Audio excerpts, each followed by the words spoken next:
राम बहादुर माथुर और ये अखिल भारतीय मानवतावादी पार्टी का राष्ट्रीय महासचिव भी हूँ। आपने चुनाव लड़ने का बदरपुर से मन क्यों बनाया? मैंने बदरपुर से मन इसलिए बनाया कि मैं इस क्षेत्र में पहले रह भी चुका हूँ जी।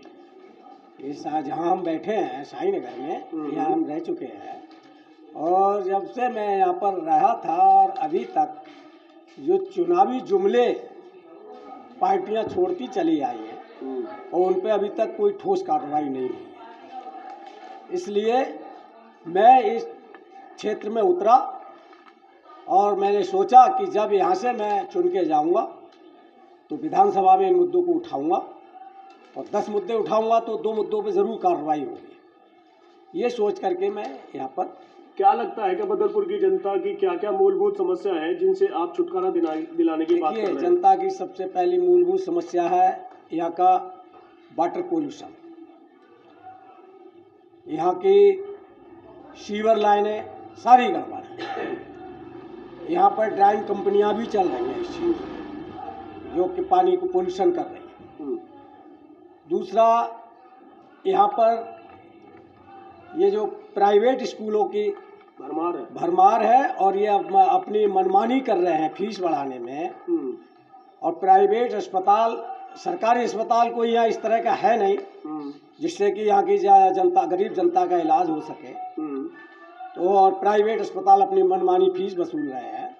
तो इसमें मेरा है कि यहाँ पर कम से कम 100 बेड का एक हॉस्पिटल ऐसा सरकारी होना चाहिए जिसमें विशेष सुविधाओं के साथ गरीब जनता का चिकित्सा हो सके। माथुर साहब, यहाँ पर 100 बेड का स्कूल और हॉस्पिटल बनाने की बात भी हुई थी, स्कूल बनाने की बात हुई थी, विश्वविद्यालय बनाने की बात हुई थी, यहाँ तक कि बस अड्डा बनाने तक की बात हुई थी।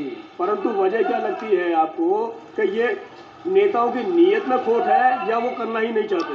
ये वजह मैं तो जानता हूँ, मुझसे ज़्यादा बेहतर आप जानते हैं कि जब किसी भी नेता की नीति और नियत साफ नहीं होगी तो वो वादे कुछ भी करे, वो कुछ नहीं कर सकता।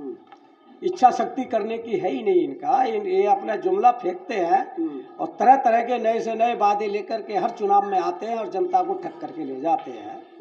हमारे क्षेत्र की जनता इतना विशाल हृदय की है कि हर इंसान की बातों पे विश्वास कर लेती है और उसी का अंजाम है। अब यहाँ के नेताओं ने एक सहमति बना ली है। क्या? तू मत कह मेरी, मैं ना कहूँ तेरी, एक बार तेरी एक बार मेरी। अच्छा। मिलके खूब करो हेरा फेरी। तंज कस रहे हैं। लूटने के लिए जनता है बहुत तेरी। मैं तंज नहीं कस रहा हूँ, ये हकीकत कह रहा हूँ। कैसे? ये हकीकत कह रहा हूँ कि जो यहाँ पर पहले जो सरकार चला चुकी सरकार, चाहे वो कांग्रेस सरकार रही हो चाहे भाजपा सरकार रही हो, क्या किया उन्होंने? और आज जो मौजूदा सरकार है इसने वादे अपने जो किए, वादे जो किए जनता से पूरे करने का प्रयास किया, लेकिन इसको पंगु बना दिया गया है। आज स्थिति वो है कि केंद्र में जिनकी सत्ता है उनको हमारी दिल्ली में एक ऐसा नेता पैदा नहीं हो पा रहा है जो केजरीवाल के मुकाबले पे मुख्यमंत्री का पद का चेहरा घोषित करते हैं। और चुनावी घोषणा पत्र भी हमारे प्राइम मिनिस्टर को, होम मिनिस्टर को और बीजेपी के राष्ट्रीय अध्यक्ष के लिए घोषणा पत्र घोषित किया जा रहा है। इसका कारण क्या है? अगर सही यहाँ पर जनता के लिए सही काम करते, वादों पे अपने रहते, ये सब करने की जरूरत ही नहीं थी। आप घोषणा पत्र की बात कर रहे हैं, आपने भी अपना घोषणा पत्र जारी किया है जिसमें लगभग 12 मांग कार्यशैली बनाई गई है। आप इस पे खरा उतरेंगे, इसकी बात की क्या गारंटी है? इसकी गारंटी हम एफिडेविट दे चुके हैं चुनाव आयोग को।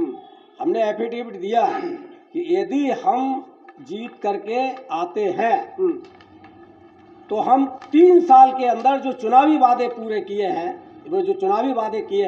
वो पूरे करेंगे। और अगर 3 साल में हम चुनावी वादे पूरे नहीं करते हैं, हमारी विधानसभा की सदस्यता खत्म कर दी जाए, पेंशन खत्म कर दी जाए, संपत्ति जब्त की जाए और हमको जेल भेजा जाए। नेताजी, पहला सवाल तो आपने किया अस्पताल के कि सरकारी अस्पताल नहीं है जी। अरविंद केजरीवाल साहब कह रहे हैं कि हमने पूरे दिल्ली में जगह जगह हर मोहल्ला में हर गलियों में मोहल्ला क्लिनिक बना दिए। तो मोहल्ला क्लिनिक को मिला कर लेकिन आप कैसे बात कह रहे हैं कि वो अस्पताल बनवाएंगे? तो मोहल्ला क्लिनिक में बहुत अच्छा इलाज हो रहा है वो कह रहे हैं। मोहल्ला क्लिनिक किस तरह से चल रही है वो आप भी देख रहे हैं, और सारे इलाज मोहल्ला क्लिनिक में नहीं हो पाते हैं। क्या क्या ये बच्चों की डिलीवरी, महिलाओं की डिलीवरी क्या हो इसमें मोहल्ला क्लिनिक में होती है? नहीं होती है। आज अगर रात के 12 बजे यहाँ पर किसी महिला के लिए डिलीवरी करानी हो तो या तो एम्स जाएगी या सफदरजंग जाएगी या फिर प्राइवेट में कहीं पर जाके उसका मुंडन होगा। बाकी यहाँ पर कुछ सुविधा ऐसी है। दूसरी बात की आपने कि केजरीवाल के सामने कोई टक्कर में नहीं दे पा रही है भारतीय जनता पार्टी। वहीं भारतीय जनता पार्टी कहती है केजरीवाल तो चोर है, डकैत है, गुंडा मार, क्या क्या कह रही है? मैं आपको भी चोर कह सकता हूँ, आरोप लगाने में कुछ ज्यादा थोड़ा ही है। और आपको भी FIR हो जाएगी आपके खिलाफ तो पुलिस की मजबूरी होगी। आप जेल में गए नहीं गए केजरीवाल साहब? जेल में तो गए ना केजरीवाल साहब? जेल में तो क्या हो गया, जब आपके खिलाफ FIR होगी आपको भी जाना पड़ेगा। 5 तारीख के बाद फिर से, लेकिन ये आरोप सिद्ध तो नहीं कर पाए। 5 तारीख के बाद फिर से जेल भेज देंगे। हाँ तो कोई इसमें कोई दिक्कत नहीं है। बदरपुर में आपकी टक्कर उन करोड़पति नेताओं से है जो कि करोड़ों बहा देते हैं चुनाव के दौरान जी, और 2 ही नेताओं का दबदबा रहा है अब तक जी। कैसे टक्कर लेंगे उनसे आप? हम अपनी नीति और नियत से टक्कर लेंगे। हम अपने जो हमारी पार्टी का मैनिफेस्टो है, पार्टी के सिद्धांत है, उससे टक्कर लेंगे। बात आ रही है प्रचार की, जहां एक तरफ दूसरे नेता हजारों की तादाद में रैलियां कर रहे हैं, जनसभाएं कर रहे हैं, वहीं आप अगर जमीनी स्तर पर प्रचार करते हैं तो आपके साथ कुछ ही आदमी होते हैं। तो ऐसे में जनता आपसे कैसे परिचित हो रही है? अब आ जाइए, आप त्रेता युग में जाइए। रावण की लंका में कितने राक्षसों की सेना थी और भगवान राम के साथ कौन थे? बानर, भालू, जंगली जानवर जो भी थे जी, उनकी सेना से उन्होंने लंका फतह कर ली। तो हम इनको पता नहीं कर सकते हैं क्या? बदरपुर की जनता इस समय इतने वर्ष हो चुके हैं, उसके बावजूद भी अपने को ठगा सा महसूस कर रही है जी। आप उनसे क्या अपील करना चाहते हैं?